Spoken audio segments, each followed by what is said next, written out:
ఓ 25 ఏండ్ల కింద మా నాన్నకు పెళ్లి అని ఓ సినిమా వచ్చింది. అందులో హీరో అలా నాయన లవ్వాడి నమ్మకిచ్చి పెళ్లి చేస్తాడు. మా నాయన పెళ్లికి రారి అని చుట్టాలందరిని పిలుచుకొని ధూమ్ ధామ్గా లగ్గం చేస్తాడు. అదే పందిట్లా కొడుకు సుత లగ్గం చేసుకుంటాడు అనుకోర్రి, అది ఏరే ముచ్చట.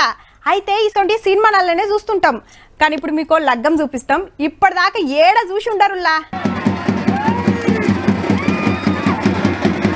మంచిగా చూడుర్రి, 80 ఏండ్ల పడుసు పిల్లగాడు 70 ఏండ్ల పడుసు పిల్లకు పుస్తగాడుతుండు.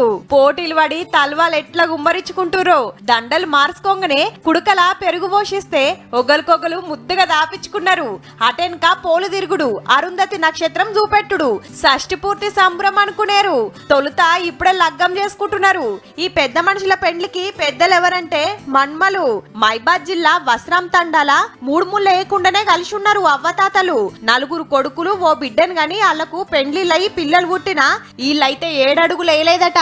ఇన్నేండ్లకు నాకు సుత లగ్గం చేసుకోవాలనే కాయిష్ ఉన్నదని అవ్వ మన్మలతో చెప్తే అందరు గుడి పెండ్లికి బ్యాండ్ బాజాలు కొట్టిండ్రు. అప్పట్లా ఎట్లుండేనో గాని ఇప్పుడైతే ధూమ్ ధామ్ గా పెళ్లి చేసుకున్నందుకైతే చిన్న సంబురం కాదు. ఇది మా శ్యామలాంబ పురోహిత బృందం ద్వారా చేసినటువంటి గొప్పనైనటువంటి పెళ్లి. ఇది చరిత్రలో ఎప్పుడూ జరిగినటువంటి పెళ్లి. మా తాత పెండ్లికి అందరొచ్చి దీవనార్తులు ఇయ్యురని పిలిస్తే చుట్టాలు ఊరోళ్ళంతా వచ్చిర్రు లగ్గానికి.